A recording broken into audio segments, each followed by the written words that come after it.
꼬마야, 내가 걸으면 10억 주마! 할아버지 다리 아직 살아있어요.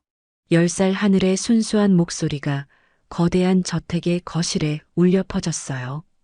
순간 공기가 얼어붙었습니다. 5년간 휠체어에 갇혀 산 윤대호 회장의 얼굴이 차갑게 굳었어요. 그런 소리, 이 집에선 금지다! 목소리는 낮았지만 위협적이었죠. 하지만 하늘은 움츠러들지 않고 작은 손을 흔들었어요.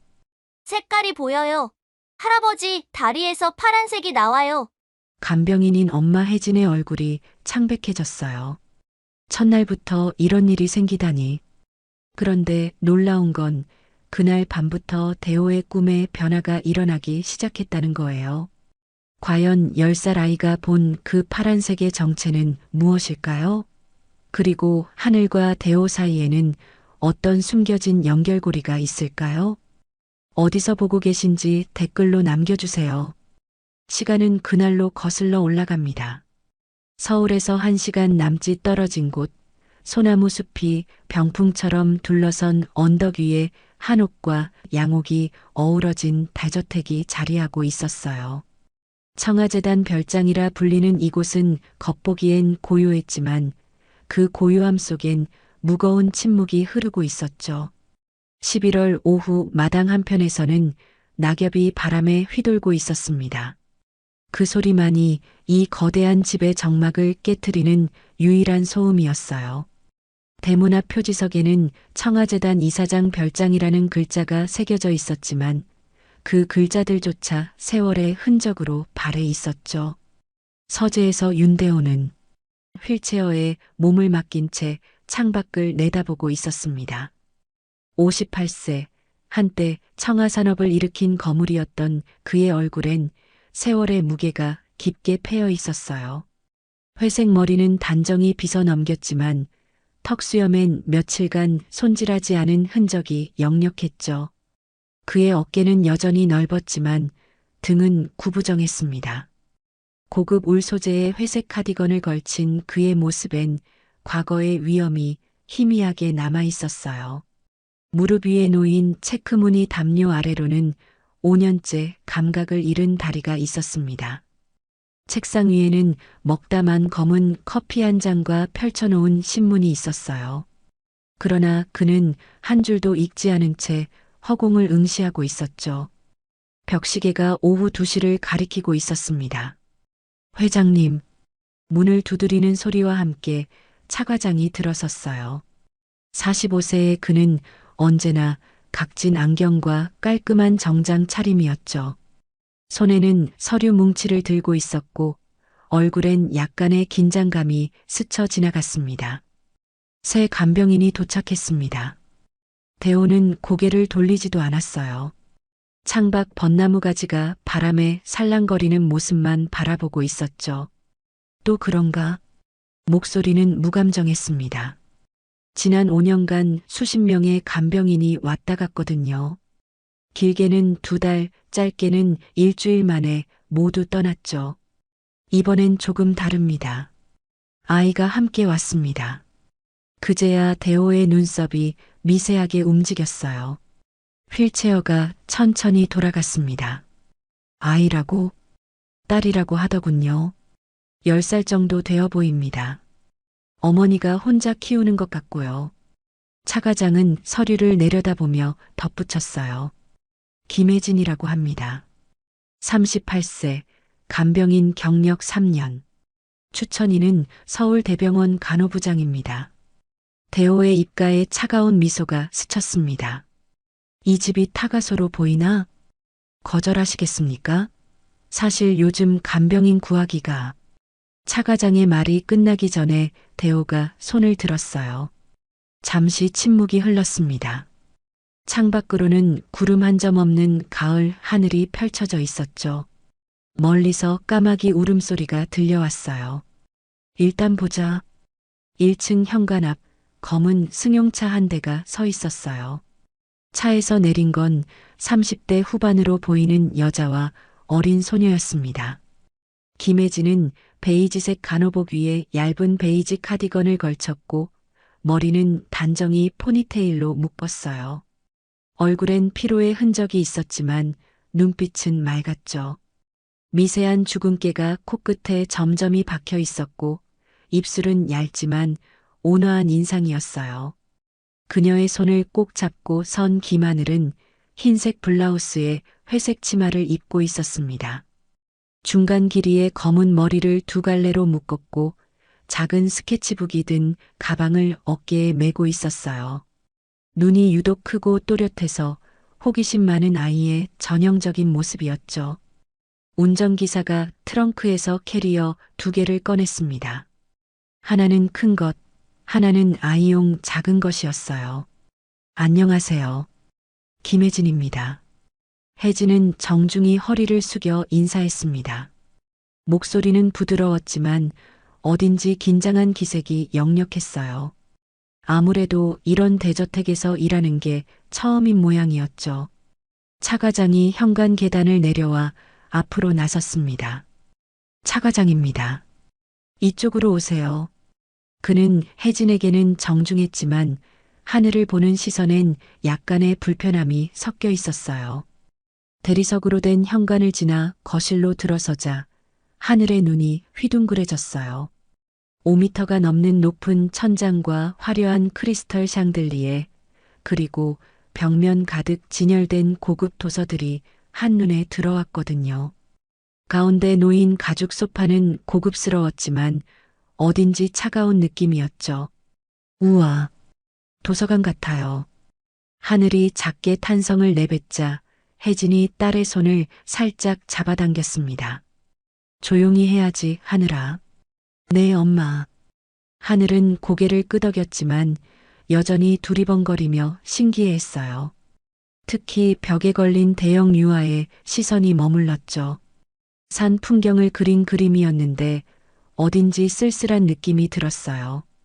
그때 휠체어 소리가 들렸습니다. 바퀴가 마룻바닥을 굴러가는 소리가 거실의 정적을 깼어요. 윤대호가 거실로 들어오고 있었습니다. 첫인상은 압도적이었어요. 비록 휠체어에 앉아 있었지만 여전히 기품이 느껴졌죠. 회색 카디건 안으로는 흰색 셔츠가 보였고 목에는 실크 스카프가 단정히 매어 있었어요. 그는 혜진을 훑어보더니 하늘에게 시선을 멈췄습니다. 김혜진 씨죠?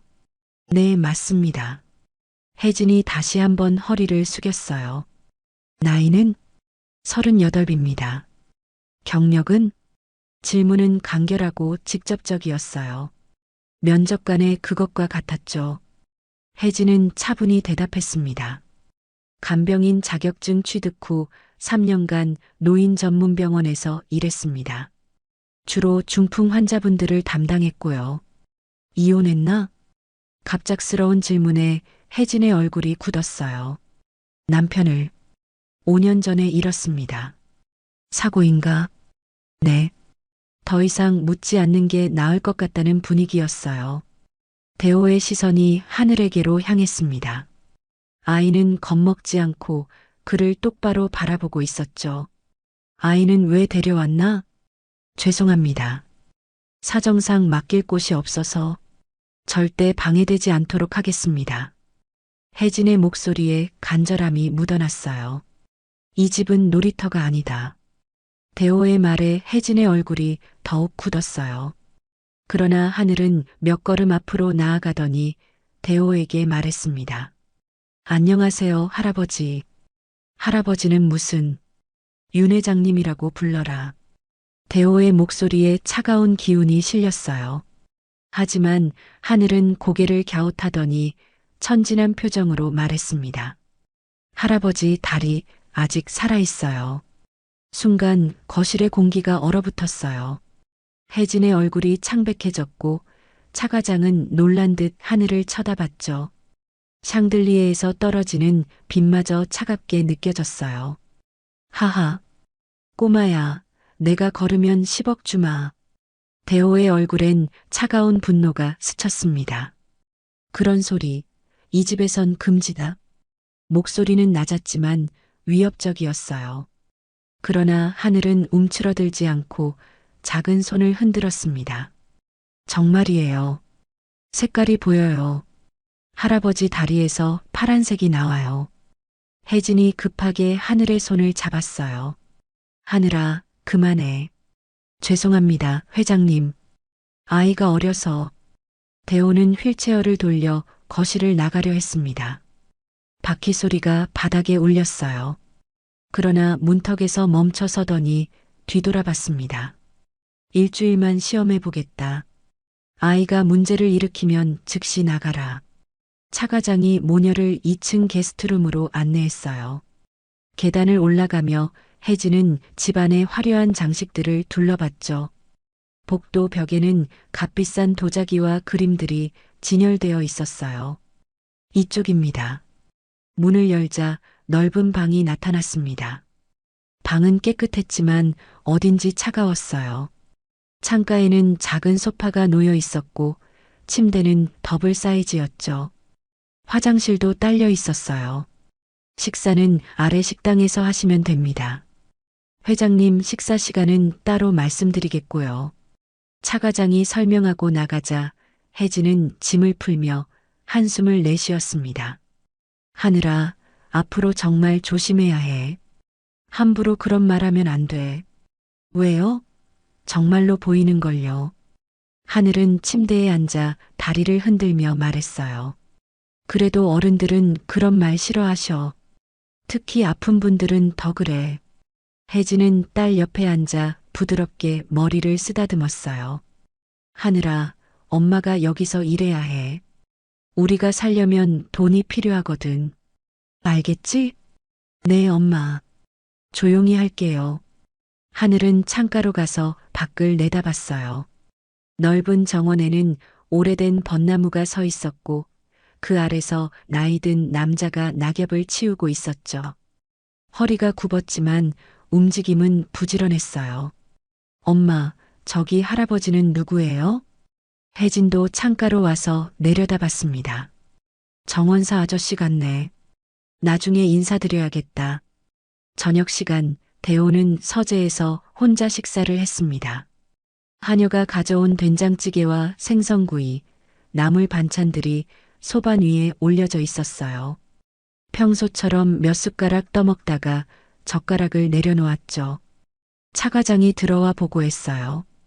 새 간병인 괜찮은 것 같습니다. 일 처리도 깔끔하고 예의도 바른 편이고요. 아이는 조용합니다. 어머니 말을 잘 듣는 것 같고요. 방에서 그림을 그리더군요.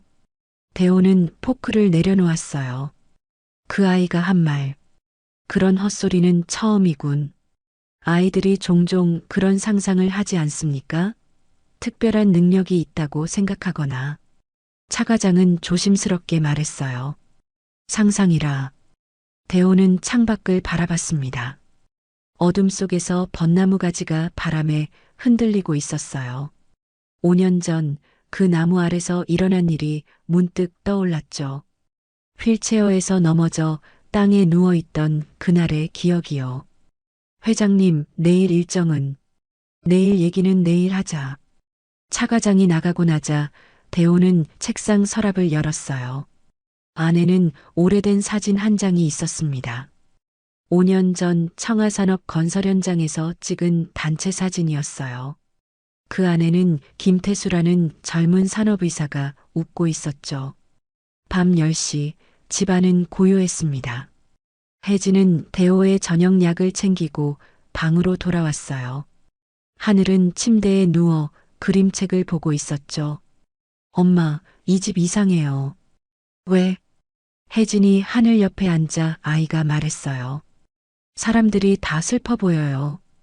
특히 할아버지는 검은색이 너무 많아요. 하늘아, 그런 말은 우리끼리만 하는 거야. 혜진은 딸의 어깨를 감쌌어요. 알아요. 그런데 엄마, 나는 할아버지가 다시 걸을 수 있을 것 같아요. 혜진의 가슴이 저렸습니다. 딸의 순수한 믿음이 때론 아프게 느껴졌거든요.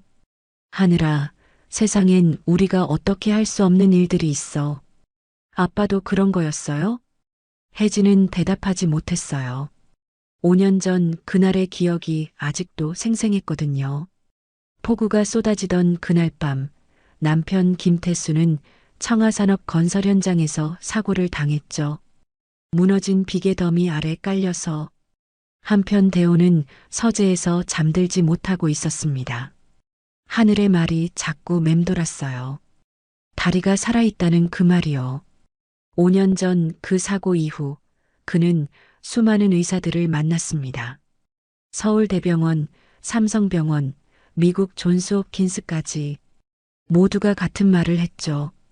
척추 3번과 4번 사이 완전 파열, 신경재생 불가능, 평생 휠체어 생활이라고요. 그런데 어린아이가 무슨 근거로 그런 말을 했을까요? 대호는 휠체어를 타고 창가로 갔습니다. 달빛 아래 벚나무가 고즈넉하게 서 있었어요. 그 나무는 30년 전 그가 이 집을 지을 때 어린 묘목으로 심은 것이었죠. 이제는 거대한 나무가 되어 집을 지키고 있었어요. 아직 살아있다. 그는 작게 중얼거렸습니다. 그 순간 창 너머로 작은 그림자가 움직이는 게 보였어요. 하늘이 창가에 서서 같은 나무를 바라보고 있었죠.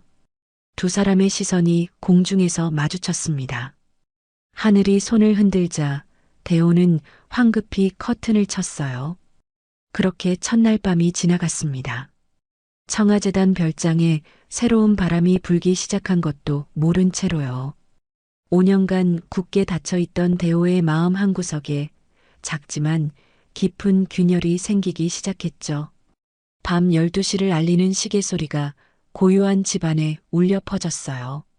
새벽 6시 청아재단 별장은 고요했습니다. 안개가 정원을 감싸고 있었고 벚나무 가지에는 이슬이 맺혀 있었어요. 하늘은 일찍 깨어 창가에 서서 밖을 내다보고 있었죠. 혜진이 일어나 딸의 어깨를 감쌌습니다. 일찍 깼네? 네. 할아버지 방에 불이 켜져 있어요.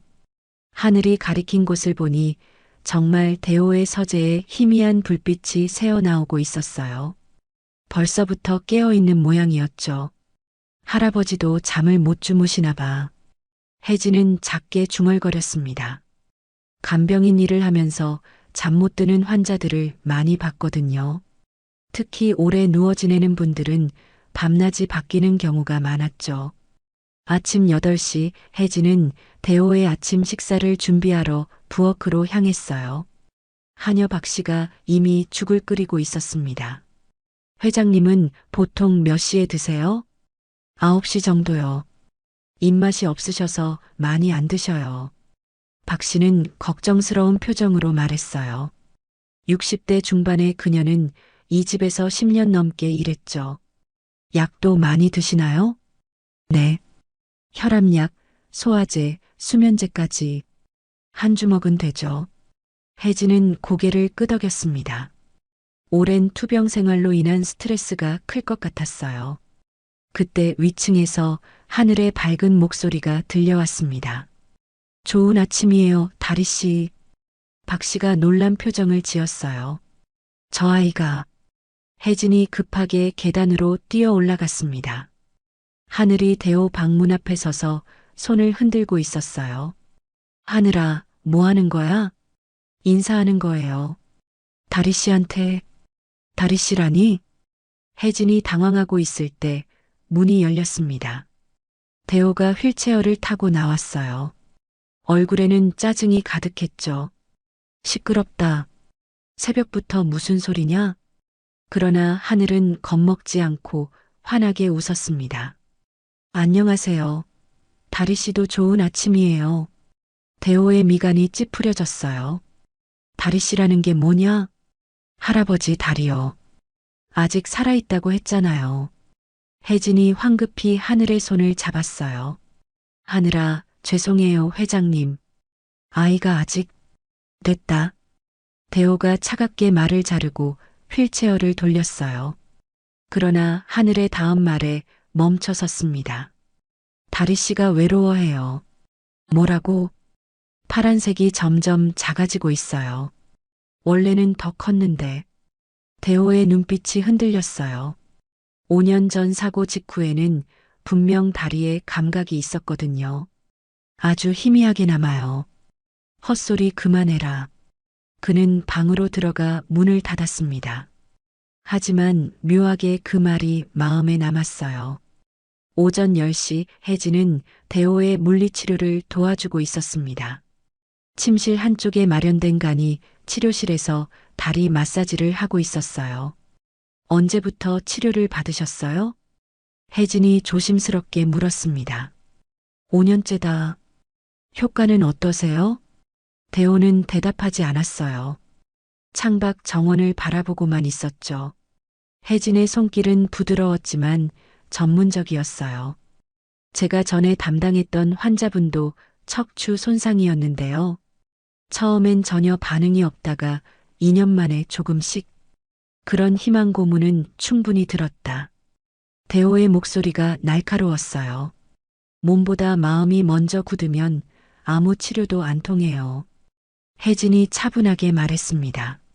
마사지를 계속하면서도 시선은 대호의 얼굴을 향해 있었어요.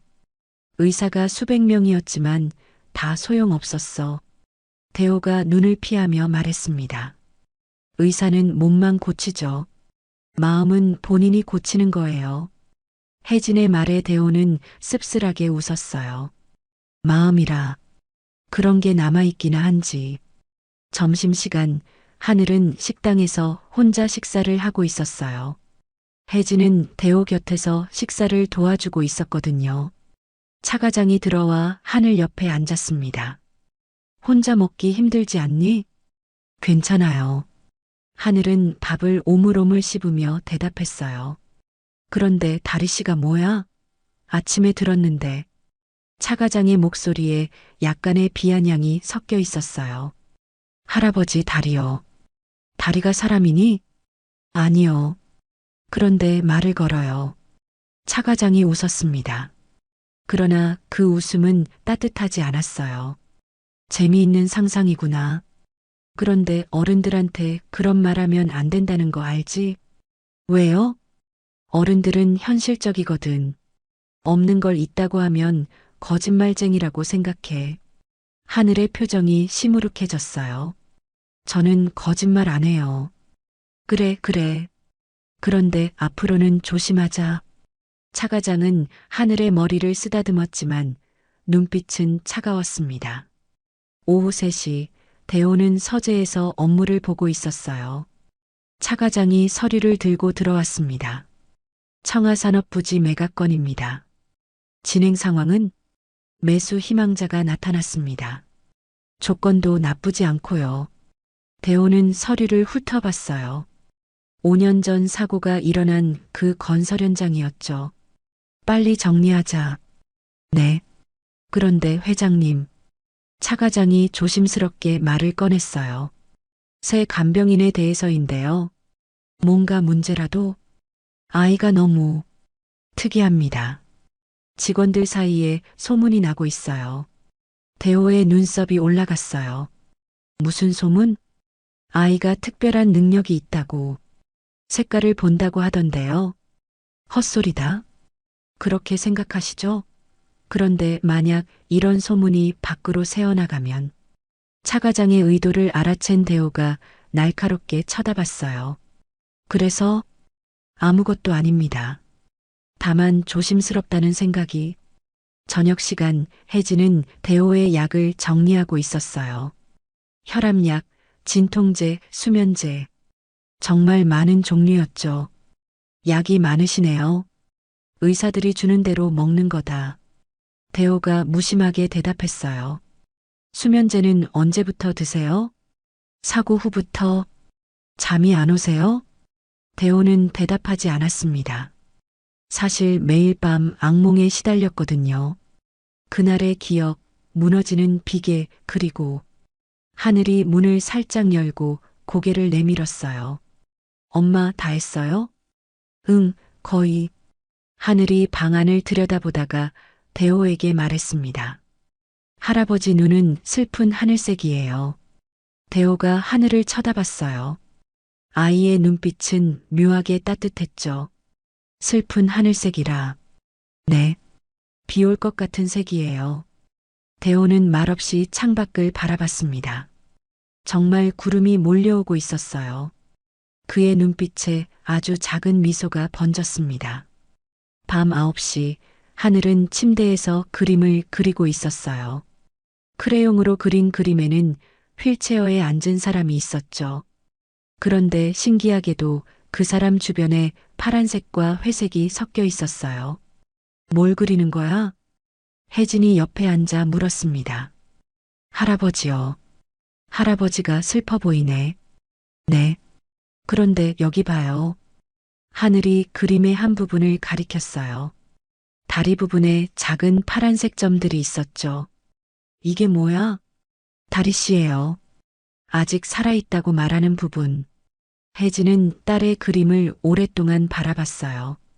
아이의 상상력이 때로는 놀라웠거든요. 하늘아, 그런데 앞으로는 할아버지한테 그런 말 안 하는 게 좋겠어. 왜요? 할아버지가 힘들어 하시잖아. 그럼 다리 씨한테만 말할게요. 하늘이 환하게 웃었어요. 혜진은 딸을 꼭 안아주었습니다. 한편 대호는 서재에서 오래된 일기장을 펼쳐보고 있었어요. 5년 전 사고 전까지 써왔던 것이었죠. 마지막 페이지에는 이런 글이 있었습니다. 오늘 현장에 새 산업의사가 왔다. 김태수라는 젊은 의사인데 직원들 건강을 정말 세심하게 챙긴다. 특히 마음 건강에 대해 자주 이야기한다. 몸보다 마음이 먼저 낫는다고. 대호는 일기장을 덮었어요. 김태수? 그 의사도 그날 밤 사고로 목숨을 잃었죠. 밤 11시 잠들지 못하는 대호는 휠체어를 타고 복도로 나왔어요. 집안은 고요했지만 어딘지 다른 기운이 느껴졌죠. 게스트룸 문틈으로 작은 불빛이 새어나오고 있었어요. 하늘이 아직 안 잤나 보다 싶어 가까이 다가갔습니다. 문틈 사이로 들여다보니 하늘이 침대에 앉아 무언가 중얼거리고 있었어요. 다리씨, 괜찮아요? 오늘 할아버지가 화내서 미안해요. 대호의 가슴이 묘하게 먹먹해졌어요. 할아버지는 무서운 사람 아니에요. 그냥 아프신 거예요. 아이가 혼자 누군가와 대화하는 모습이 애처롭게 느껴졌죠. 내일도 인사할게요. 포기하면 안 되잖아요. 대호는 조용히 휠체어를 돌려 자신의 방으로 돌아갔습니다. 그날 밤 그는 오랜만에 꿈을 꾸었어요. 꿈속에서는 잃어버린 가족이 웃고 있었습니다. 아내와 어린 딸이 정원에서 꽃을 따고 있었죠. 그도 두 다리로 서서 그들과 함께 웃고 있었어요. 새벽에 깨어난 대호의 얼굴에는 눈물이 맺혀 있었습니다. 15년 만에 흘린 눈물이었어요. 창밖에서는 하늘이 또다시 작은 손을 흔들고 있었습니다. 좋은 아침이에요, 다리씨. 이번에는 대호가 커튼을 치지 않았어요.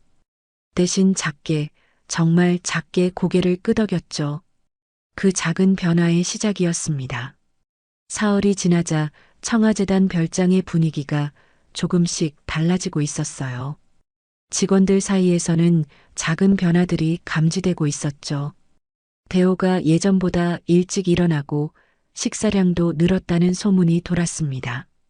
하지만 차 과장은 점점 불편함을 느끼고 있었어요. 그는 15년간 이 집의 실권자였거든요. 대호가 세상과 단절된 채 살면서 모든 업무를 그에게 맡겨왔으니까요. 오전 10시 차 과장은 서재에서 서류를 정리하다가 창밖을 내다봤습니다. 정원에서 하늘이 대호의 휠체어를 밀고 있었어요. 아이는 뭔가 열심히 이야기하고 있었고 대호는 고개를 끄덕이며 듣고 있었죠. 이상하다. 차 과장이 중얼거렸어요. 5년간 누구에게도 마음을 열지 않던 대호가 어린아이의 말에 귀를 기울이는 모습이 이해되지 않았거든요. 차 과장님, 뒤에서 박 씨가 불렀어요. 회장님이 오늘 점심에 하늘이와 같이 드신대요. 식당에서 말이에요. 차 과장의 미간이 찌푸려졌어요. 그게 무슨 소리야? 김간병인한테 그렇게 말씀하셨다고 하던데요. 박 씨도 놀란 표정이었어요. 대호는 5년간 혼자만 식사했거든요. 차 과장은 급하게 1층으로 내려갔습니다. 식당에서는 혜진이 테이블을 정리하고 있었어요. 김간병인. 네, 차 과장님. 회장님이 정말 아이와 같이 식사하신다고? 혜진은 당황한 기색을 보였어요. 네. 그렇게 말씀하셨는데요. 혹시 잘못된 건가요? 아니다. 그냥 확인해 본 거다. 차 과장은 서둘러 자리를 떠났어요. 뭔가 잘못되고 있다는 직감이 들었거든요. 점심시간 식당에는 이례적인 광경이 펼쳐졌습니다. 대호가 하늘 맞은편에 앉아 식사를 하고 있었어요. 물론 혜진도 옆에 있었지만 대화는 주로 대호와 하늘 사이에 오가고 있었죠. 할아버지, 이 나물 맛있어요. 시금치다? 시금치가 다리에 좋대요. 엄마가 그랬어요. 대호가 작게 웃었어요. 그런가? 네. 다리 씨도 좋아해요. 색깔이 더 밝아졌어요. 혜진이 조심스럽게 하늘을 말렸어요. 하늘아, 식사할 때는 조용히. 괜찮다. 대호가 말했습니다. 그의 목소리에는 예전의 차가움이 많이 사라져 있었어요. 차 과장이 식당 문틈으로 이 모습을 지켜보고 있었습니다. 그의 얼굴은 점점 굳어가고 있었어요. 오후 2시 차 과장은 몰래 하늘의 행동을 관찰하기 시작했습니다. 아이가 정원에서 그림을 그리는 모습, 대호와 대화하는 모습을 휴대폰으로 촬영했어요. 뭘 그리는 거야? 차 과장이 다가와 물었습니다. 할아버지 그림이에요. 하늘이 스케치북을 들어 보였어요. 그림에는 휠체어에 앉은 사람이 있었고 주변에 여러 색깔이 칠해져 있었죠. 이 색깔들은 뭐야? 할아버지 마음 색깔이에요. 여기는 슬픈 회색이고 여기는 환한 빨간색이에요. 차 과장은 아이의 말을 더 들어봤어요. 그럼 좋은 색깔도 있니? 네, 여기 봐요. 하늘이 그림 한쪽을 가리켰어요. 작은 노란색 점이 있었죠. 이게 뭔데? 희망 색깔이에요. 작지만 점점 커지고 있어요. 차 과장은 속으로 코웃음을 쳤어요. 하지만 겉으로는 관심 있는 척했죠. 저녁 무렵 차 과장은 촬영한 영상을 편집하기 시작했습니다. 하늘이 혼자 중얼거리는 장면들을 이어 붙였어요. 마치 아이가 정신적인 문제가 있는 것처럼 보이게 말이죠. 밤 9시 차 과장은 대호의 서재를 찾았어요. 회장님, 말씀드릴 게 있습니다. 뭔가? 차 과장은 태블릿을 꺼내 영상을 보여줬어요. 이 모녀에 대해서입니다. 화면에는 하늘이 혼자 중얼거리는 모습이 나왔어요. 편집을 거쳐 마치 혼잣말을 하는 이상한 아이로 보였죠. 이게 뭐냐? 아이의 평소 행동입니다. 보시다시피 차 과장은 조심스럽게 말을 이어갔어요. 정신적인 문제가 있어 보입니다. 그리고 어머니는 그는 또 다른 영상을 보여줬어요. 혜진이 대호의 서재 문 앞에서 잠시 머뭇거리는 모습이었죠. 서재를 기웃거리고 있었습니다. 뭔가 수상하지 않습니까? 대호의 얼굴이 굳었어요. 그래서 이 모녀 재단 돈 노리는 거 아닙니까? 회장님을 이용하려는 게 아닐까요? 차 과장의 목소리에 확신이 담겨 있었어요. 5년간 아무도 회장님께 접근하지 못했는데 갑자기 나타난 이들이 이상하게 굴고 있습니다. 대호는 잠시 망설이다가 입을 닫았어요.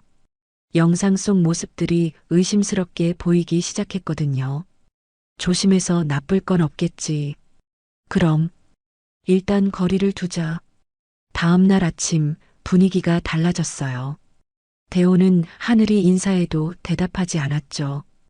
휠체어를 밀겠다고 하는 아이를 단호히 거절했어요. 할아버지, 오늘은 왜 그래요? 하늘이 순수한 얼굴로 물었지만 대호는 고개를 돌렸습니다. 혼자 할 수 있다. 혜진이 무슨 일인지 몰라 당황하고 있을 때 차 과장이 나타났어요. 김간병인 회장님 물리치료 시간입니다. 네, 알겠습니다. 아, 그리고 앞으로 아이는 회장님께 접근하지 않도록 해주세요. 혜진의 얼굴이 창백해졌어요. 무슨 말씀인가요? 회장님 지시입니다. 점심시간 대호는 다시 혼자 식사했습니다. 하늘은 혜진과 함께 별도 공간에서 먹어야 했어요. 엄마, 할아버지가 왜 그래요? 하늘의 눈에 눈물이 맺혔어요. 아마 우리가 실수한 게 있나 봐. 혜진도 이유를 알 수 없어 답답했어요. 오후에 하늘은 대호를 찾아갔습니다. 서재 문 앞에서 망설이다가 용기를 내어 노크했어요. 할아버지, 들어오지 마라. 할아버지, 마음이 다쳐서 다리도 아픈 거예요. 문 너머로 하늘의 작은 목소리가 들렸어요. 다리 씨가 말해요. 할아버지가 무서워한대요. 대호는 냉정히 대답했습니다. 그 입 닫아. 할아버지가 날 믿어주지 않아서 다리 씨가 슬퍼해요. 헛소리 그만해라. 대호의 목소리가 거칠어졌어요. 하늘은 문 앞에서 한참 서 있다가 돌아갔죠. 그날 밤 대호는 잠들지 못했습니다. 하늘의 목소리가 자꾸 귓가에 맴돌았어요. 마음이 움직이면 다리도 움직여요. 창밖을 보니 하늘이 벚나무 아래 앉아 있었습니다. 아이는 울고 있는 것 같았어요. 대호는 휠체어를 타고 창가로 갔습니다. 하늘이 벚나무에게 무언가 말하고 있었죠. 나무 아저씨, 제가 뭘 잘못했을까요? 아이의 목소리가 밤 공기를 통해 들려왔어요. 할아버지가 절 싫어하게 됐어요. 대호의 가슴이 먹먹해졌습니다. 5년 전 자신도 저 나무 아래서 절망했던 기억이 났거든요. 다리 씨도 화가 났나 봐요. 오늘은 아무 말도 안 해요. 하늘이 자신의 다리를 만지며 중얼거렸어요. 아빠라면 뭐라고 했을까요? 그 순간 대호는 무언가를 깨달았습니다. 아이의 아버지, 혹시 김태수가 아닐까 하는 생각이 들었어요. 다음 날 아침 차 과장은 더욱 적극적으로 나섰습니다. 회장님, 이 모녀를 보내는 게 좋겠습니다. 왜? 아이가 계속 이상한 소리를 하고 있어요. 직원들이 불편해합니다. 차 과장은 거짓말을 했어요. 사실 직원들은 하늘을 좋아했거든요. 그리고 어머니도 회장님 개인 물품들을 유심히 살피더군요. 개인 물품? 사진이나 서류 같은 것들 말입니다. 대호의 눈빛이 차가워졌어요. 확실한가? 네. 제가 직접 봤습니다. 차 과장은 또 한 번 거짓말을 했습니다. 혜진은 그저 청소를 하면서 우연히 본 것뿐이었거든요. 점심 후 대호는 혜진을 불렀어요. 김간병인. 네, 회장님. 일주일 시험 기간이 끝났다. 혜진의 얼굴이 창백해졌어요. 혹시 제가 뭘 잘못? 내일까지 짐을 정리해라.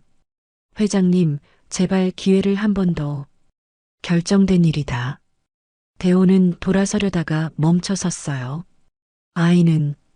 아이 아버지가 누구냐? 갑작스러운 질문에 혜진이 놀랐어요. 김태수라고. 5년 전에 돌아가셨습니다. 대호의 얼굴이 굳었습니다. 역시 그 김태수였어요. 산업의사였나? 네. 청하산업에서 일했었습니다. 그날 밤 대호가 중얼거리다가 말을 멈췄어요. 회장님? 아무것도 아니다. 내일까지 나가라. 그날 저녁 혜진은 짐을 꾸리며 울고 있었어요. 하늘은 엄마 옆에서 조용히 앉아 있었죠. 엄마, 우리 또 이사 가는 거예요? 응. 미안해. 제가 할아버지한테 이상한 말해서 그런 거죠? 혜진은 딸을 안아주며 말했어요. 아니야, 하늘아. 내 잘못이 아니야. 밤 11시, 대호는 서재에서 김태수의 사진을 바라보고 있었어요. 5년 전 그날, 폭우 속에서 자신을 구하려다 함께 사고를 당한 그 젊은 의사. 몸보다 마음이 먼저 낫는다고 했지. 김태수의 말이 떠올랐어요. 그리고 하늘의 말도 마음이 움직이면 다리도 움직여요. 똑같은 말이었습니다. 창밖을 보니 하늘이 또 벚나무 아래 있었어요. 마지막 밤인 줄 알고 작별 인사를 하는 것 같았죠. 대호는 휠체어를 타고 밖으로 나갔습니다. 차가운 밤 공기가 얼굴을 스쳤어요. 뭐하고 있니?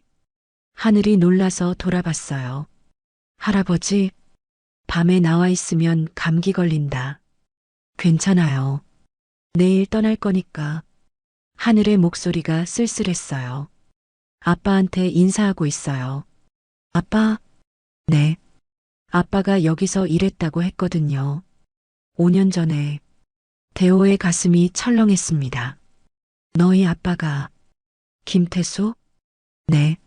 할아버지도 아빠 알아요? 대호는 대답할 수 없었어요. 그날 밤의 기억이 모든 것을 바꿔놓고 있었거든요. 진실이 드러나기 시작한 순간이었습니다. 혜진과 하늘이 떠난 지 사흘이 지났습니다.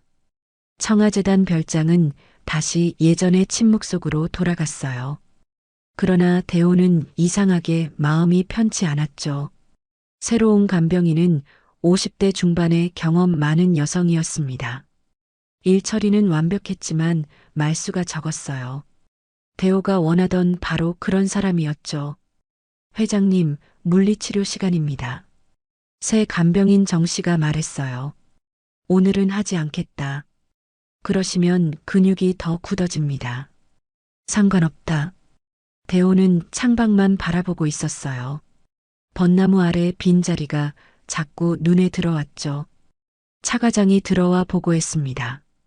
회장님, 청하산업부지 매각이 완료됐습니다. 그래. 그리고 새 투자건에 대해서 나중에 하자. 차 과장은 의아했어요.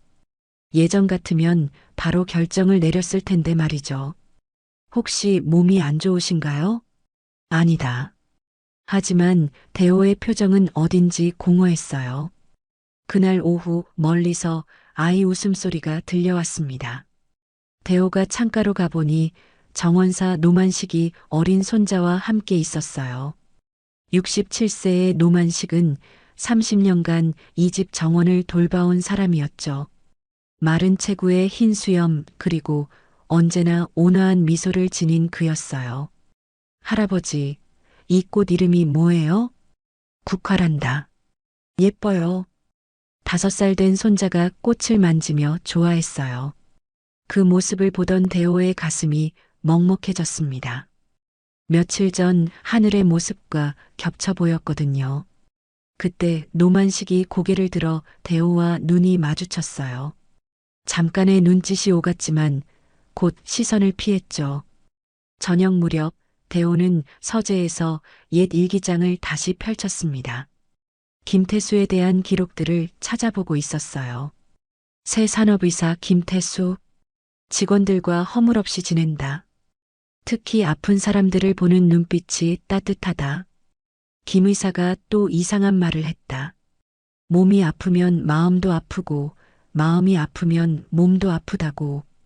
의학적 근거가 있냐고 물었더니 웃기만 하더라. 오늘 현장에서 사고가 날 뻔했다. 김 의사가 재빨리 대처해서 큰일을 면했다. 정말 고마운 사람이다. 마지막 기록은 사고 전날이었어요. 내일 비가 온다는 예보다. 김 의사가 현장 점검을 한 번 더 하자고 했다. 안전이 최우선이라면서. 대호는 일기장을 덮었습니다. 그날 밤 김태수도 현장에 있었거든요. 자신을 구하려다가 함께.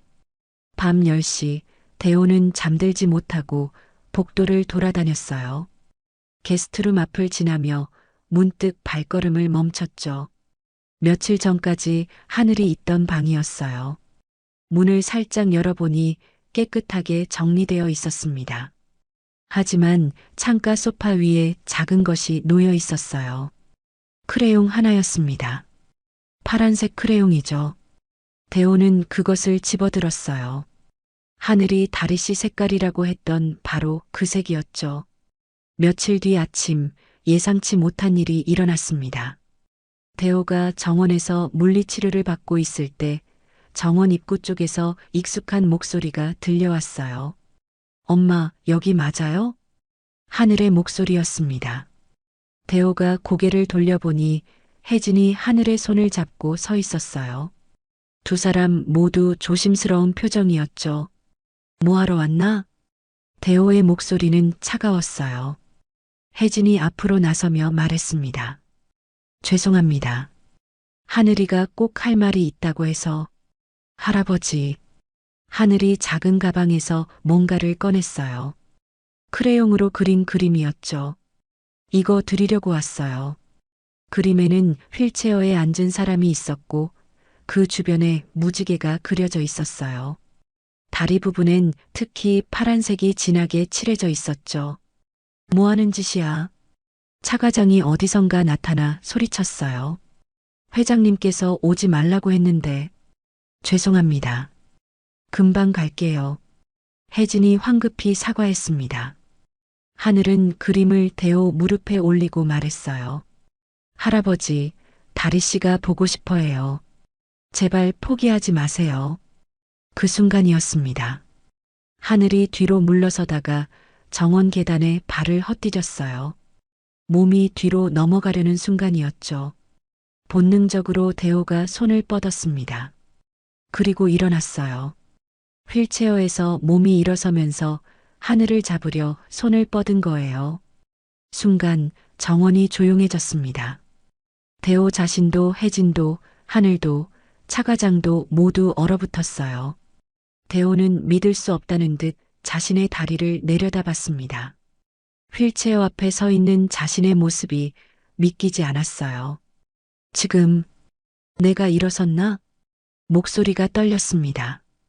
5년 만에 자신의 다리로 선 것이었거든요. 하늘이 환하게 웃었어요. 할아버지, 다리 씨가 깨어났어요. 그러나 몇 초 후 대호의 다리에서 힘이 빠졌습니다. 휠체어에 다시 주저앉으면서 거친 숨을 몰아쉬었어요. 회장님, 간병인 정 씨가 달려왔어요. 괜찮으세요? 나 방금 일어섰다. 네, 일어섰다고. 대호의 목소리에 흥분이 담겨 있었어요. 차 과장의 얼굴은 창백했습니다. 이런 일이 생기면 안 됐거든요. 착각이실 겁니다. 휠체어가 기울어진 거 아닐까요? 아니다. 분명히 일어섰어. 그날부터 대호는 달라졌어요. 물리치료에 적극적으로 참여하기 시작했죠. 정말로 일어섰던 건가요? 간병인 정 씨가 물었어요. 몇 초 동안은 분명했어. 대호는 확신하고 있었습니다. 며칠 후 대호는 비밀리에 보행 보조기를 주문했어요. 차 과장에게는 알리지 않고 직접 의료기기 업체에 연락한 거였죠. 보행 보조기가 도착한 날 대호는 혼자서 연습을 시작했습니다. 서재에서 문을 잠그고 천천히 일어서는 연습을 했어요. 처음엔 몇 초도 서 있기 힘들었지만 점점 시간이 늘어갔습니다. 한편 하늘은 매일 정원 담장 너머로 고개를 내밀고 인사했어요. 혜진이 근처 카페에서 아르바이트를 시작했거든요. 할아버지, 다리야, 오늘도 안녕. 하늘의 밝은 목소리가 정원에 울려 퍼졌죠.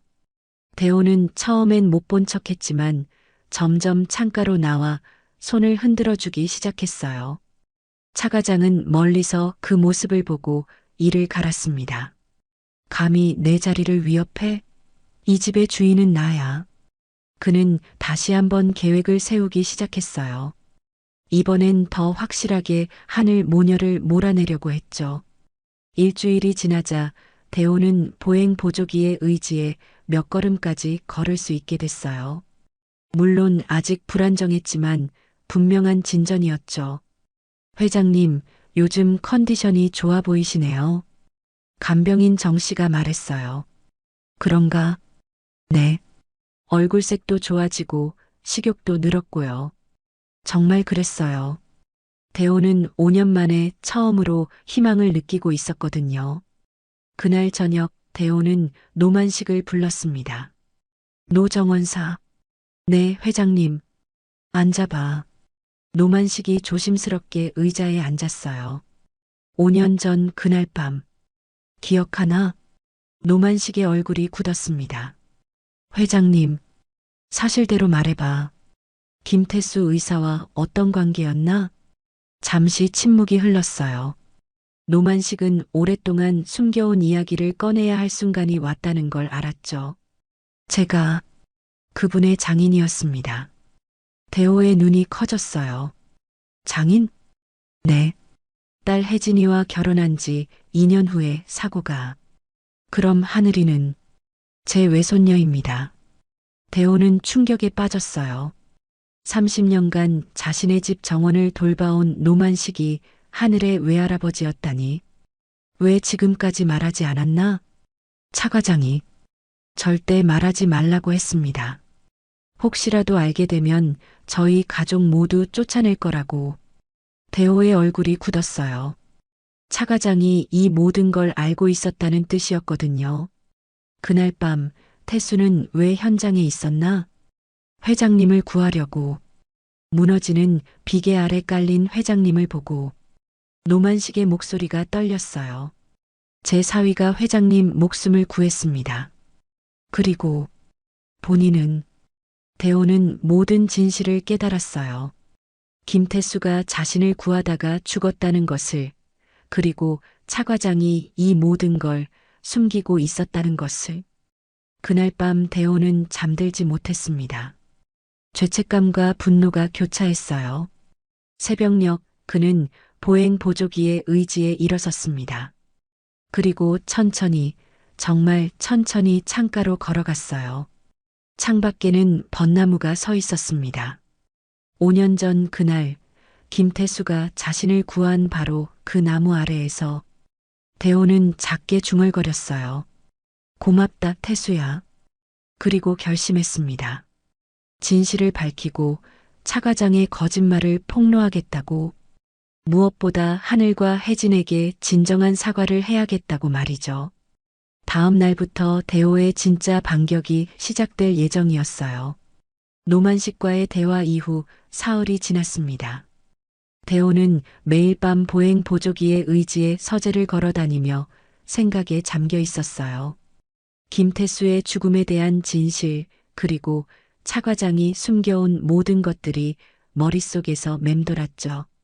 아침마다 하늘의 인사소리는 여전했습니다. 담장 너머로 들려오는 그 밝은 목소리가 대호에게는 위안이 되고 있었어요. 할아버지, 다리야, 오늘도 안녕. 하늘이 손을 흔들 때마다 대호는 창가로 나와 조용히 손을 흔들어 주었죠. 이제는 자연스러운 일상이 되어 있었어요. 하지만 차 과장은 이런 변화를 달갑게 생각하지 않았습니다. 대호가 조금씩 밖으로 나오려 하고 예전과 다른 모습을 보이는 게 위험하게 느껴졌거든요. 그는 더 확실한 방법을 찾기로 결심했어요. 오후 2시 차 과장은 혜진이 일하는 카페로 갔습니다. 작은 동네 카페였지만 깔끔하고 아늑한 분위기였어요. 혜진은 앞치마를 두르고 커피를 내리고 있었죠. 안녕하세요. 차 과장이 들어서자 혜진이 놀란 표정을 지었어요. 차 과장님? 어떻게 여기까지? 할 얘기가 있어서 왔습니다. 차 과장은 구석진 테이블에 앉았어요.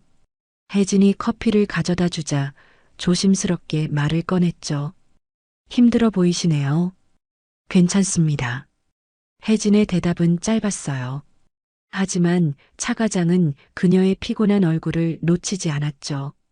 남편 빚이 아직 남아있다죠? 혜진의 얼굴이 굳었습니다. 그런 건 왜? 5천만 원 정도 된다고 들었는데요. 차 과장의 목소리에 확신이 담겨 있었어요. 미리 조사해 둔 것이었거든요. 그게 차 과장님과 무슨 상관이? 남편 빚 갚고 싶지 않아요? 회장님 정보만 알려줘요. 차 과장이 본색을 드러냈습니다. 무슨 말씀인지. 회장님의 건강 상태, 재산 관리 현황, 그런 것들 말입니다. 간단한 정보면 충분해요. 혜진은 단호히 고개를 저었어요. 그런 건 할 수 없습니다. 생각해 보세요. 딸을 위해서라도 안 된다고 했습니다.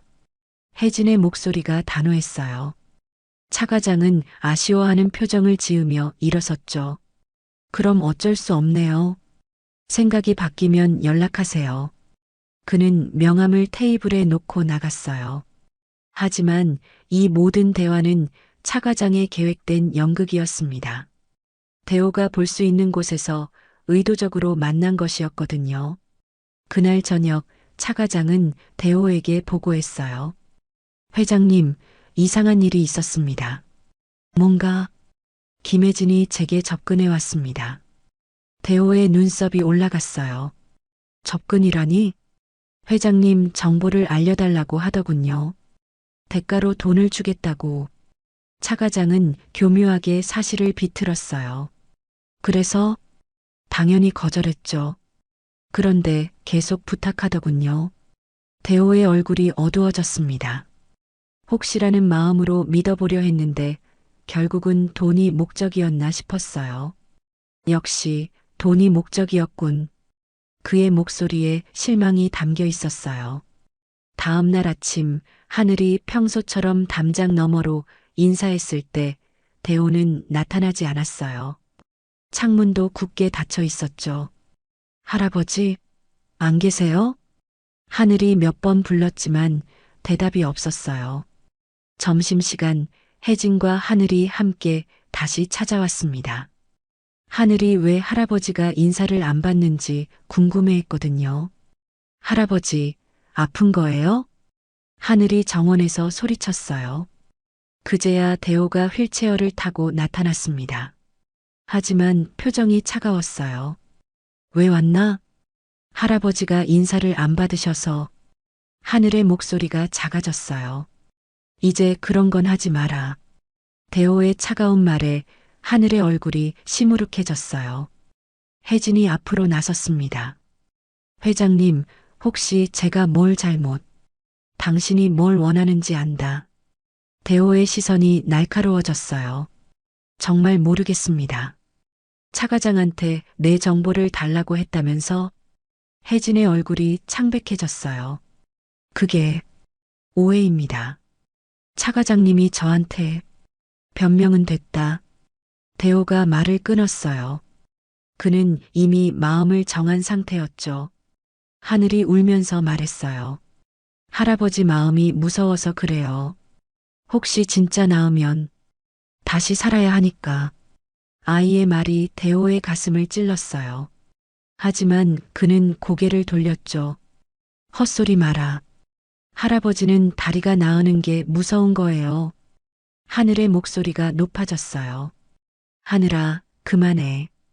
혜진이 딸을 말렸지만 이미 늦었어요. 오늘부로 이 집을 떠나시오. 대호의 최후 통첩이었어요. 회장님, 제발 한 번만 더. 결정된 일이다. 대호는 휠체어를 돌려 집 안으로 들어갔어요. 문이 닫히는 순간 하늘의 발소리가 점점 멀어져 갔죠. 정원은 다시 고요해졌습니다. 그날 저녁 대호는 혼자 정원에 나와 있었어요. 벚나무 아래에서 휠체어에 앉은 채 생각에 잠겨 있었죠. 하늘의 마지막 말이 자꾸 떠올랐어요. 다시 살아야 하니까. 대호는 텅 빈 정원에서 홀로 중얼거렸습니다. 다시 살아야 한다는 게 그렇게 두려운 건가? 5년간 숨어서 살았던 이유가 무엇이었을까요? 정말 다리 때문이었을까요? 아니면 다른 이유가 있었을까요? 사실 대호는 알고 있었어요. 자신이 두려워하는 건 다리를 못 쓰는 게 아니라 다시 세상으로 나가는 것이었다는 거요. 김태수의 죽음에 대한 죄책감, 가족을 잃은 슬픔, 그리고 다시 누군가를 사랑하고 잃을지도 모른다는 두려움. 그 모든 감정들이 그를 이 집에 가둬둔 진짜 이유였어요. 밤 10시 차 과장이 나타났습니다. 회장님, 밤 공기가 차가운데 안으로 들어가시죠. 차 과장. 네. 노만식 정원사 말이야. 차 과장의 얼굴이 굳었어요. 네. 30년간 일했는데 가족이 있나? 글쎄요. 잘 모르겠습니다. 차 과장은 거짓말을 했어요. 하지만 대호는 이미 진실을 알고 있었죠. 그런가? 대호는 더 이상 묻지 않았어요. 하지만 계획은 세우고 있었죠. 며칠 후 대호는 직접 사립 탐정을 고용했습니다. 차 과장의 뒤를 조사하라고 했어요. 결과는 놀라웠어요. 차 과장이 지난 5년간 대호의 이름으로 여러 계약을 체결했고 그 과정에서 상당한 이득을 챙겼다는 사실이 드러났거든요. 또한 김태수 가족에 대한 보상금도 제대로 전달되지 않았다는 것도 알게 됐어요. 대호는 분노했습니다. 하지만 섣불리 움직이지 않았어요. 확실한 증거를 모은 다음에 행동하려고 했거든요. 그 무렵 하늘과 혜진은 더 이상 이 동네에 있을 수 없게 됐어요. 차 과장이 은근히 압력을 넣어 카페 사장이 혜진을 해고했거든요. 엄마, 우리 정말 멀리 가는 거예요? 응, 하늘아. 할아버지 못 봐요? 혜진은 대답할 수 없었어요. 딸의 슬픈 얼굴을 보는 게 너무 괴로웠거든요.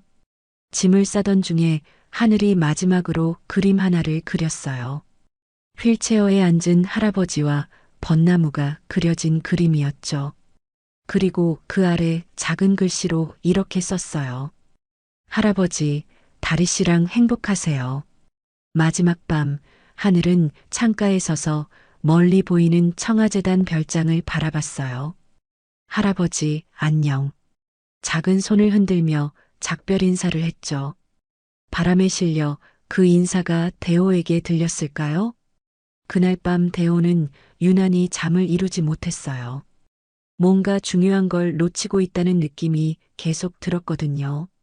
이제 정말로 결단을 내려야 할 때가 왔습니다. 11월 끝자락의 밤이었어요. 하늘에는 먹구름이 몰려들고 있었고 바람이 거세게 불기 시작했죠.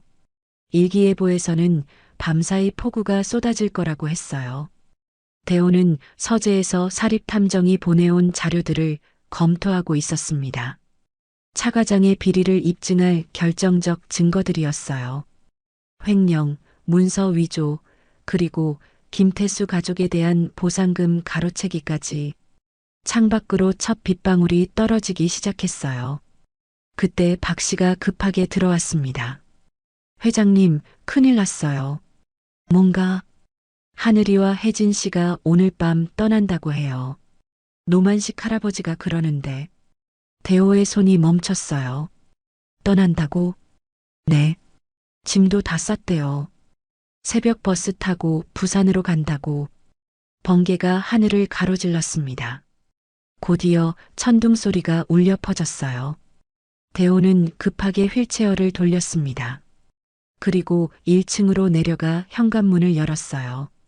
밖은 이미 비가 내리고 있었습니다.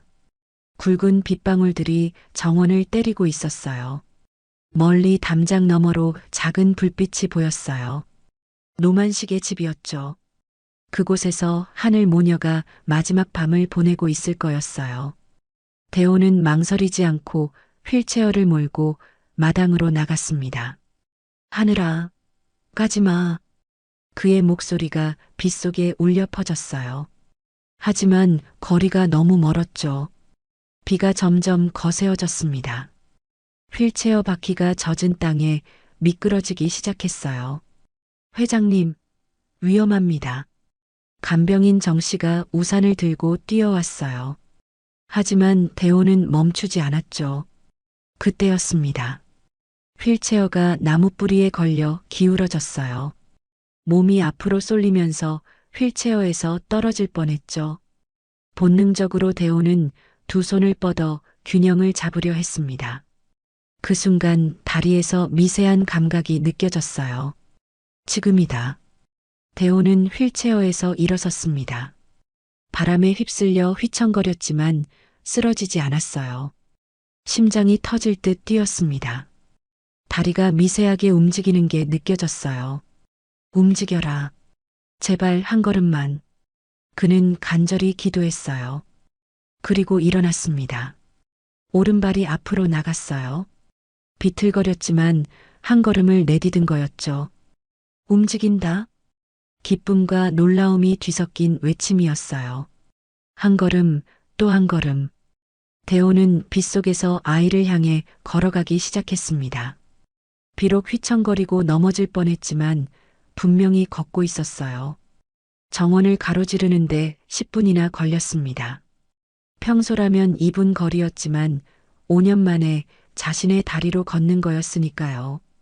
노만식의 집에 도착했을 때 대호는 온몸이 비에 젖어 있었어요. 문을 두드리자 노만식이 나왔죠. 회장님? 이게 어떻게... 하늘이는 어디에 있나? 안에. 그런데 회장님이 어떻게 여기까지... 노만식이 대호의 젖은 다리를 보고 깜짝 놀랐어요. 설마 걸어오신 건가요? 하늘이를 보자. 안으로 들어가니 혜진과 하늘이 캐리어 앞에 앉아 있었어요. 하늘의 눈은 빨갛게 부어 있었죠. 할아버지. 하늘이 놀라서 일어섰어요. 왜? 어떻게 여기까지? 혜진도 믿을 수 없다는 표정이었어요. 걸어왔다. 대호의 간단한 대답에 모두가 충격을 받았어요. 진짜로? 하늘의 눈이 동그래졌어요. 다리 씨가 깨어났어요? 그런 것 같다. 대호가 작게 웃었어요. 5년 만에 진짜 미소였죠. 그때 정원사 노만식이 달려와 외쳤어요. 회장님, 제발 그만. 더 이상은. 뭘 그만하라는 거야? 진실을 말씀드려야겠습니다. 노만식의 얼굴이 굳었어요. 하늘의 아버지. 당신 회사에서 사고로 죽은 의사였소. 침묵이 흘렀습니다. 빗소리만 창문을 두드리고 있었어요. 알고 있다. 대호의 대답에 모두가 놀랐어요. 사실 며칠 전부터 알고 있었어. 김태수가 나를 구하다가. 목소리가 떨렸어요. 그날 밤 태수는 왜 현장에 있었지? 노만식이 입을 열었어요. 회장님을 구하러 갔던 겁니다. 비계가 무너지는 걸 보고 내가 죽였다. 대호의 고백이었어요. 아니에요, 할아버지. 하늘이 다가와 대호의 손을 잡았어요. 아빠가 그랬어요. 사람을 구하는 게 의사라고. 혜진의 눈에서 눈물이 흘렀어요. 회장님 잘못이 아니에요. 제 남편은 그런 사람이었거든요. 하지만 할아버지, 아빠가 할아버지를 구한 건 맞아요. 그런데 그것 때문에 할아버지가 아프면 아빠가 슬퍼해요. 하늘의 말이 대호의 가슴을 뚫고 들어갔어요. 다리 씨가 말했어요. 할아버지가 용서받고 싶어 한다고. 용서? 네. 그래서 다리가 아픈 거래요. 마음이 아프니까. 그때 문이 벌컥 열렸습니다. 차과장이 우산을 들고 들어왔어요. 회장님, 여기 계셨군요. 찾아 헤맸습니다. 그는 대호가 서 있는 모습을 보고 잠깐 당황했어요. 걸으신 건가요? 그렇다. 그럼 이제 정상으로 돌아가신 건가요? 차과장의 목소리에 불안감이 섞여 있었어요. 차과장, 네. 내일 아침에 보자. 할 얘기가 많다. 대호의 시선이 날카로웠어요. 차과장은 뭔가 위험한 기운을 느꼈죠. 무슨 얘기 말씀이신지 내일 알게 될 거다. 차과장이 나간 후 대호는 하늘에게 말했어요. 하늘아, 부산은 나중에 가면 안 될까? 정말요? 응. 할아버지가 너희를 보내고 싶지 않아. 하늘이 환하게 웃었어요. 다리 씨가 기뻐해요. 그날 밤 폭우는 새벽까지 계속됐습니다. 하지만 청아재단 별장에는 오랜만에 따뜻한 기운이 흐르고 있었어요. 대호는 5년 만에 처음으로 진정한 잠을 잤어요. 악몽 대신 따뜻한 꿈을 꾸면서 말이죠. 다음 날 아침 진짜 대결이 시작될 예정이었어요. 차과장은 밤새 잠들지 못했습니다. 자신의 모든 비리가 들통날 위기에 처했거든요. 하지만 그도 만만치 않았어요. 마지막 카드를 준비하고 있었으니까요. 폭풍 전 고요함이었죠. 새벽이 밝아오고 있었습니다. 새벽 6시 폭우가 그치고 맑은 하늘이 드러났습니다. 공기는 깨끗했고 정원의 벚나무 가지에는 빗방울이 보석처럼 매달려 있었어요. 대호는 일찍 잠에서 깼습니다. 어젯밤 충격 때문인지 머리가 복잡했어요. 김태수의 딸 하늘이 그리고 그 아이가 자신을 치료하려고 왔다는 사실이 아직도 믿기지 않았거든요. 워커의 의지에 천천히 일어섰어요. 다리는 아직 불안정했지만 분명히 움직이고 있었죠. 5년 만의 기적이었어요. 창밖을 내다보니 노만식이 정원에서 낙엽을 치우고 있었습니다. 67세의 그는 평소와 다름없이 부지런했어요. 하지만 어깨가 평소보다 더 구부정해 보였죠. 대호는 워커에 의지한 채 1층으로 내려갔습니다. 계단을 내려가는 것도 조심스러웠지만 혼자 힘으로 할 수 있었어요. 회장님, 간병인 정 씨가 놀라서 달려왔어요. 혼자 내려오시면 위험해요. 괜찮다. 이제 혼자 할 수 있어. 대호의 목소리에는 새로운 활력이 담겨 있었어요. 아침 식사 후 대호는 노만식의 집으로 향했습니다. 정원을 가로지르는 길이었지만 워커의 의지에 천천히 걸었어요. 매 걸음마다 다리의 감각이 돌아오는 게 느껴졌죠. 노만식의 집은 본체에서 조금 떨어진 작은 한옥이었어요. 30년간 이 집에서 살면서 정원을 돌봐온 그의 보금자리였죠. 문을 두드리자 혜진이 나왔습니다. 회장님? 어떻게 들어가도 되겠나? 혜진은 당황하며 문을 열어줬어요. 안에서는 하늘이 노만식과 함께 아침을 먹고 있었죠. 할아버지, 하늘이 반갑게 뛰어왔어요. 그리고 대호가 워커의 의지에 서 있는 모습을 보고 놀랐죠. 진짜로 걸을 수 있게 됐어요? 아직 완전하지는 않지만 조금씩. 대호가 앉자 노만식이 차를 내왔어요. 손이 미세하게 떨리고 있었죠. 노정원사. 네, 회장님. 왜 지금까지 말하지 않았나? 하늘이가 김태수의 딸이라는 걸. 노만식은 찻잔을 내려놓고 한숨을 쉬었어요. 차 과장이 절대 말하지 말라고 했습니다. 이유는 회장님이 알게 되면 죄책감 때문에 더 아프실 거라고. 그리고 저희도 이 집에서 쫓겨날 거라고 했어요. 대호의 얼굴이 굳었어요. 차 과장의 조작이 어디까지인지 알 수 없었거든요. 그런데 왜 갑자기 혜진이를 간병인으로 보낸 거야? 이번엔 혜진이 대답했어요. 아버지가 회장님이 너무 아파 보인다고 하시더라고요. 노만식이 고개를 끄덕였어요. 5년간 지켜봤는데 회장님이 점점 더 깊은 우울에 빠지시는 것 같았어요. 그래서 태수가 살아 있었다면 뭐라고 했을까 생각해봤죠. 아마 회장님을 치료하려 했을 거예요. 노만식의 목소리가 떨렸어요. 그래서 딸과 손녀를 보낸 겁니다. 태수의 마음으로. 대호는 충격에 휩싸였습니다. 그 아이가 그 사람의 딸이었다고? 지난 몇 주간의 모든 일들이 새로운 의미로 다가왔어요. 하늘이 자신에게 다가온 것도, 다리가 살아있다고 한 말도, 모든 것이 우연이 아니었던 거죠. 미안하다. 대호가 갑자기 머리를 숙였어요. 내가 그 아이의 아버지를 죽게 만들었어. 회장님, 혜진이 조용히 말했어요. 남편은 후회하지 않았을 거예요. 사람을 구하는 게 그 사람의 신념이었거든요. 하늘이 대호 앞에 다가와 앉았어요. 할아버지, 울면 안 돼요. 왜? 아빠가 말했어요. 누군가의 상처를 고치면 그게 진짜 의사라고요. 하늘의 순수한 눈빛이 대호의 마음을 울렸어요. 아빠는 할아버지 몸을 고쳤어요.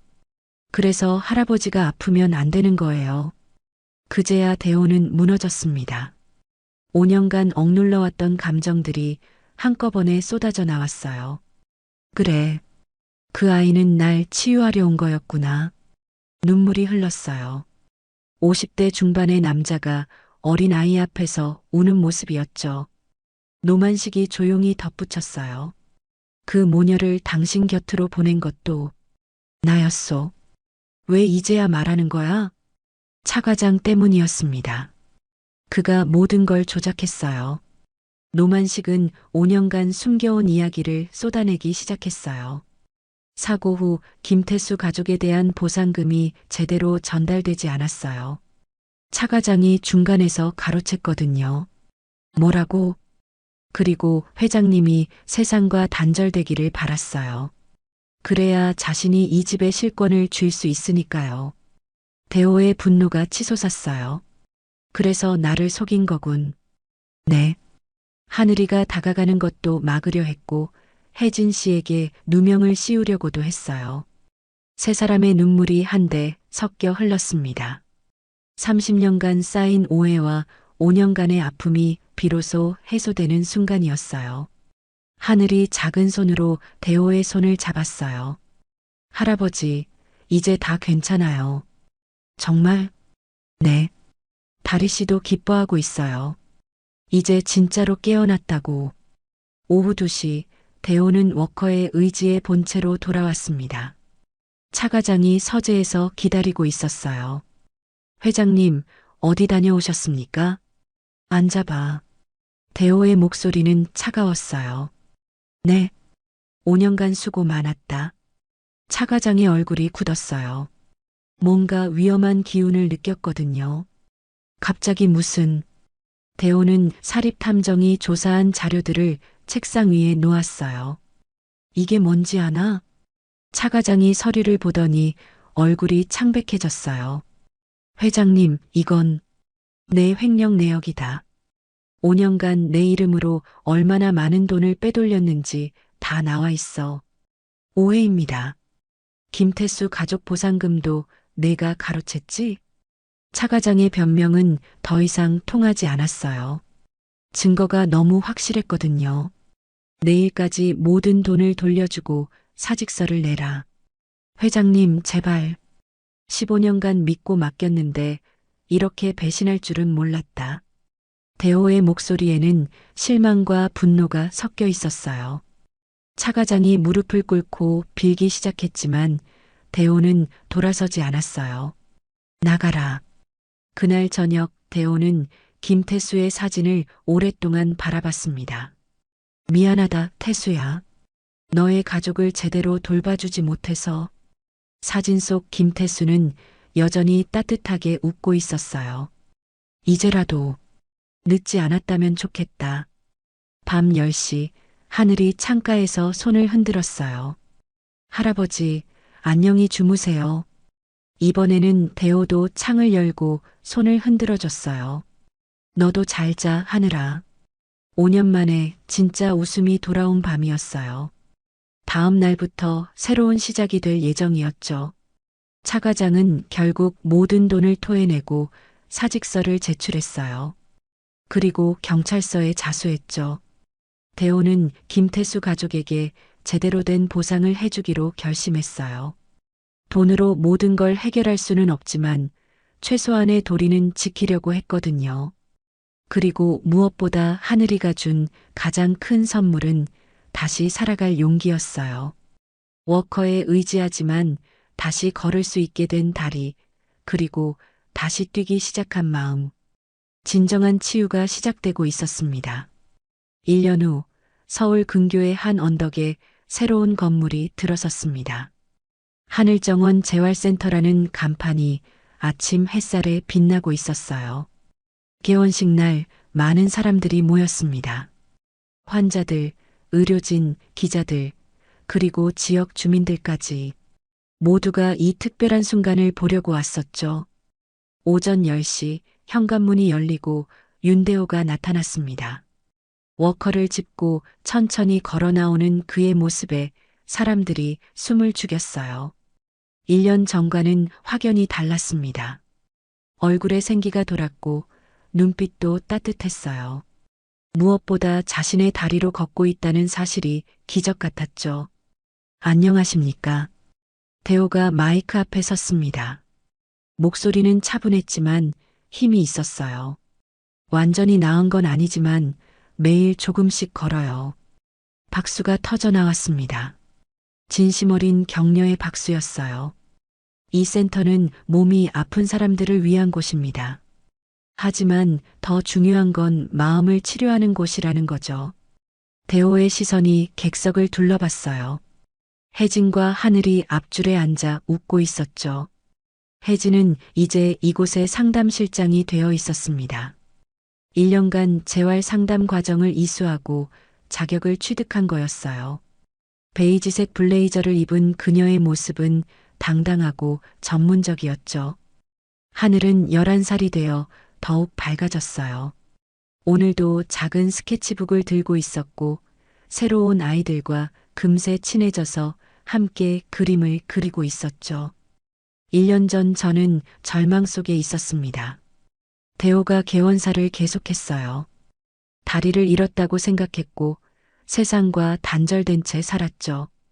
그런데 한 아이가 제게 말했습니다. 다리가 아직 살아있다고. 객석에서 작은 웃음이 터져 나왔어요. 처음엔 말도 안 된다고 생각했어요. 하지만 그 아이 말이 맞았습니다. 다리가 죽은 게 아니라 제 마음이 죽어 있었던 거였어요. 노만식이 뒤쪽에서 조용히 듣고 있었습니다. 이제 70에 가까운 나이지만 여전히 건강했어요. 센터의 정원을 돌보는 일을 맡고 있었죠. 이곳에서는 몸만 치료하지 않습니다. 마음도 함께 치료해요. 왜냐하면 대호가 잠시 말을 멈췄어요. 기적은 몸이 아니라 마음이 먼저 일어설 때 생기더군요. 긴 박수가 이어졌습니다. 기자들이 바쁘게 사진을 찍었어요. 개원식 후 센터 투어가 시작됐습니다. 1층에는 물리치료실과 상담실이 있었어요. 2층에는 미술치료실과 음악치료실, 그리고 도서관이 마련되어 있었죠. 회장님, 한 기자가 다가왔어요. 어떻게 이런 기적이 가능했습니까? 기적이라. 대호가 생각에 잠겼어요. 사실 특별한 건 없었어요. 다만 포기하지 않았을 뿐이죠. 하늘 양의 역할이 컸다고 들었는데요. 그렇습니다. 그 아이가 제게 희망을 줬어요. 대호의 시선이 하늘을 향했어요. 아이는 새로운 환자, 아이들과 함께 그림을 그리고 있었죠. 하늘아, 이리 와봐. 하늘이 뛰어왔어요. 네, 할아버지. 기자 아저씨가 인터뷰하고 싶대. 하늘은 카메라를 보고 환하게 웃었어요. 안녕하세요. 하늘 양 할아버지를 어떻게 도와준 거예요? 하늘이 고개를 갸웃했어요. 저는 그냥 다리 씨랑 친해졌어요. 다리 씨요? 네. 할아버지 다리가 외로워하고 있었거든요. 기자들이 웃음을 터뜨렸어요. 아이의 순수한 표현이 귀여웠거든요. 지금도 다리 씨와 대화해요? 가끔요. 요즘은 많이 기뻐해요. 할아버지가 걸을 수 있게 되어서. 오후 3시 첫 번째 환자가 도착했습니다. 중풍으로 쓰러진 60대 남성이었어요. 가족들과 함께 휠체어를 타고 왔죠. 혜진이 상담을 시작했어요. 안녕하세요. 상담실장 김혜진입니다. 잘 부탁드립니다. 환자의 아내가 불안한 표정으로 말했어요. 정말 나을 수 있을까요? 쉽지는 않겠지만 함께 노력해봐요. 혜진의 목소리는 따뜻하지만 현실적이었어요. 가장 중요한 건 포기하지 않는 마음이에요. 상담이 끝난 후 물리치료가 시작됐습니다. 대호도 옆에서 지켜봤어요. 1년 전 자신의 모습이 떠올랐거든요. 처음엔 절망스러우실 거예요. 대호가 환자에게 말했어요. 저도 그랬거든요. 회장님도 이런 시간이 있으셨나요? 5년간요. 하지만 포기하지 않아서 지금 이렇게 걸을 수 있게 됐어요. 환자의 눈에서 희망의 빛이 살짝 보였어요. 저녁 무렵 모든 일정이 끝나자 센터는 조용해졌습니다. 대호는 옥상 정원으로 올라갔어요. 노만식이 심어놓은 꽃들이 예쁘게 피어 있었죠. 혜진과 하늘도 함께 올라왔어요. 오늘 정말 성공적이었네요. 혜진이 말했어요. 앞으로가 더 중요해. 진짜 도움이 되는 곳으로 만들어야지. 할 수 있어요, 할아버지. 하늘이 자신만만하게 말했어요. 다리 씨가 그러는데 여기서 많은 사람들이 다시 걷게 될 거래요. 대호가 웃었어요. 하늘의 말을 이제는 진심으로 믿게 됐거든요. 하늘아, 고맙다. 왜요? 내가 날 다시 걷게 해줘서. 저는 아무것도 안 했어요. 할아버지가 스스로 일어선 거예요. 해가 지고 있었어요. 서울 근교의 풍경이 노을빛으로 물들어가고 있었죠. 참 하늘아. 네. 아빠한테 인사 좀 전해줄래? 고맙다고. 하늘이 고개를 끄덕였어요. 네. 아빠도 기뻐하실 거예요. 그날 밤 하늘은 일기를 썼어요. 어린 글씨로 한자 한자 정성스럽게 썼죠. 오늘 할아버지 병원이 문을 열었어요.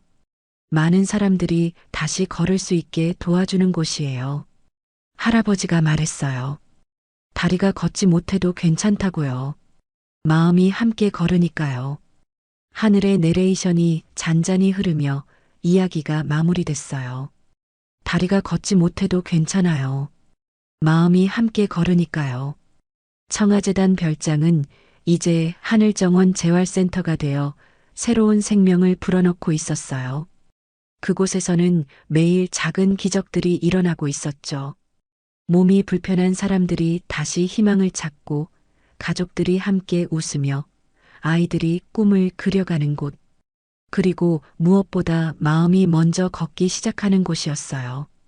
진정한 치유는 이제 막 시작된 거였죠.